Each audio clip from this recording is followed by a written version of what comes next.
It's 6 p.m. on a Sunday evening here in Korea. Welcome to our newscast. I'm Daniel Choy. Let's begin with our first story. The militaries of both South and North Korea have returned to peacetime level defense postures. The moves are a natural progression of events after tensions between two sides were diffused following Tuesday's landmark deal, an agreement reached to end the hostilities and expand cross-border ties. According to a South Korean military official who spoke on the condition of anonymity Sunday, the highest alert level issued for frontline units, including the Jindokgae one, have all been lifted, while North Korea lifted its special duty order for frontline units, as well as the quasi-war state declared by their leader Kim Jong-un ahead of the deal.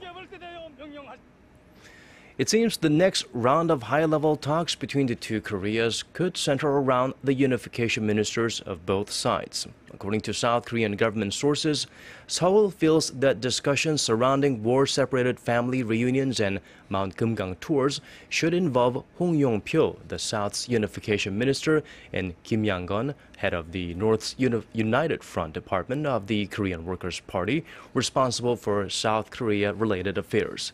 It added that high-level meetings like the recent 2+2 talks involving South Korean Presidential Security Advisor Kim Kwon-jin and North Korean Army Politburo Chief Hwang Byung-seo are only necessary when inter-Korean tensions reach dangerous levels. However, it remains to be seen how Pyongyang responds to Seoul's suggestion. Korea has again urged Japan to take specific measures to resolve the issue of Korean women who were forced into sexual slavery for Japanese soldiers during World War II. Korea's Foreign Ministry spokesman No Kwang-il said in a statement on Sunday, the Japanese government must take concrete action to swiftly resolve the issue, as stressed by President Park Geun-hye in her Liberation Day address on August 15th. No also urged Prime Minister Shinzo Abe's administration to make sincere efforts to maintain the historical perceptions of past administrations. Korea's Constitutional Court in 2011 ruled the Japanese government's lack of efforts to resolve the comfort women issue unconstitutional. Once again, there is discord between Korea's rival parties, this time over the creation of a panel to review the government's special allowances. They hope to reach an agreement on this key issue soon, as the National Assembly is set to kick off its regular session this week. Our Kim Young-gil has more. The main opposition New Politics Alliance for Democracy Party wants to set up a reform committee at the National Assembly to overhaul the government's special allowances, which are granted to government officials and lawmakers on a monthly basis for personal activities, and are often referred to as easy money. Therefore, the NPD is demanding transparency with the disclosure of all spending of the allowances by government officials. However, the ruling Saenuri Party opposes because it claims full disclosure could compromise confidentiality of certain activities, such as those related to the National Intelligence Service, the nation's top spy agency. While rival parties continue to be at loggerheads over such issues, the National Assembly will begin its 100-day regular session this Tuesday. The ruling Saenuri Party vowed to pass a set of bills aimed at reforming Korea's labor market, and President Park Geun-hye's reform drive centered on the public, finance, and education sectors. The NPD says its goals for the upcoming session are to promote public livelihood, economic revival, labor reform, and national unity. Also on the agenda for the rival parties are next year's budget and the inspection of government offices. Kim Young-gil, Arirang News. South Korea, more and more state-run corporations, are falling in line with the government's drive to adopt the wage peak system here in South Korea. In August, a total of 65 public institutions implemented it. That's a huge spike from just 11 a month before. The government has been urging the public sector to adopt the system, warning that bonuses and other benefits could be withheld if they refuse. On Sunday, the state-run government employees' pension service became the latest to adopt the system. Under the system, the salaries of workers nearing retirement age are lowered gradually in return for more time on the job, with those funds redirected to hire younger workers. South Korea is heavily dependent on China economically, especially in trade. That's a cause for concern, as a new report suggests China's slow growth could have a direct impact on the domestic economy down the road. For details, we turn to our Kim Min-ji. China's weakening growth could have a dire impact on the Korean economy. That's according to a report by Hyundai Research Institute, which says China's slowdown is raising concerns of a possible triple-dip recession for the local economy. China's growth has been trending downward since 2007, reaching only 7% in the first half of this year, with some analysts mulling over whether to revise next year's outlook down to the 6% range. For Korea, that could spell disaster, as China accounts for nearly a third of its exports.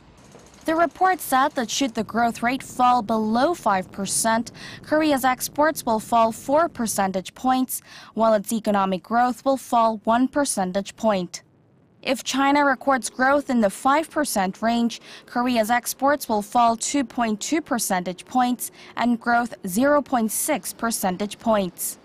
The report called for preemptive measures, which include systematic management of foreign reserves, as well as fostering a strong domestic economy to prevent the worst-case scenario. Kim Min-ji, Arirang News. And Vietnam is now Korea's fourth largest export market. According to data by the Korea International Trade Association and the Korea Trade Investment Promotion Agency, or KOTRA, the Southeast Asian country exceeded Japan in the first 7 months of this year, thanks largely to a surge in shipments of intermediate goods, including components for wireless communication equipment. It amounted to $16.35 billion in the January-July period, when shipments to Japan during the same period was at $15.48 billion. Korean exports to Vietnam jumped more than 29% in the 7-month term from a year ago, while exports to Japan declined mainly due to a weak Japanese currency. During that period, China was Korea's largest export market at more than $79 billion, followed by the United States at some $41 billion and Hong Kong with more than $16 billion. A team of Korean researchers has discovered the mechanism behind a new treatment principle for cancer. They say their findings will enhance existing treatment options to facilitate the development of new anti-cancer drugs.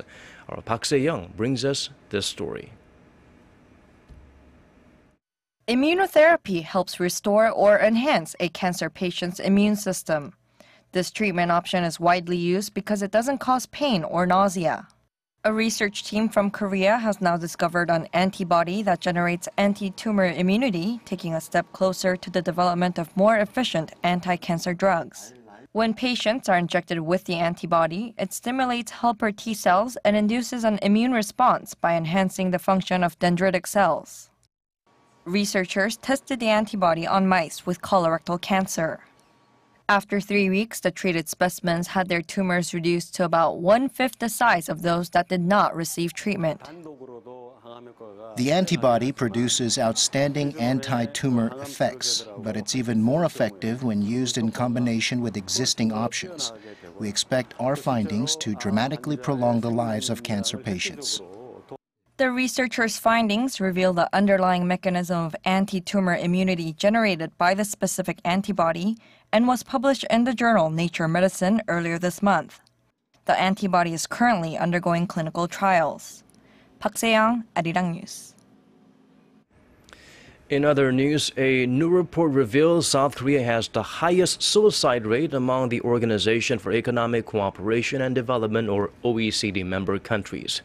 According to the OECD Health Data 2015, more than 29 in 100,000 South Koreans took their own lives in the year 2012, far surpassing the average of 12, and easily shadowing second and third-ranked Hungary and Japan, which recorded 19 and 18, respectively.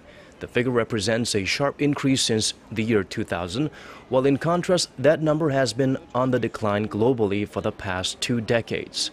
In Korea, suicide was cited as the top cause of death among teens and young people in 2013, highlighting the nation's need to develop better systems to help its citizens deal with high stress levels. And now the weather. Just a reminder that summer isn't quite over yet. The mercury will spike all the way up to past 30 during the daytime on Monday. But a sign that the coming of a new season is on the horizon.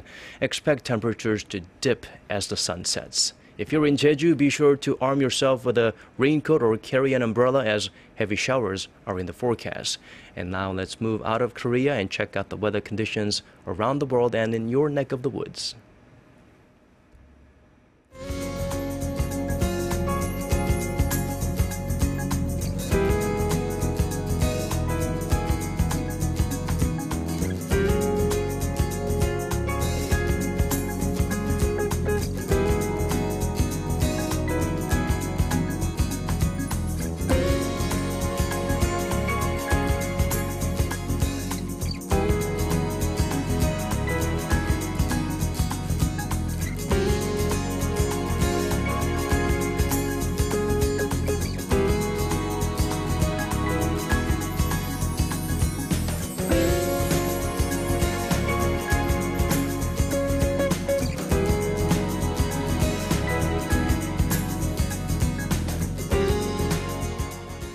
And that brings us to the end of our newscast. Thank you for watching and do join us at 10 p.m. Korea time for more.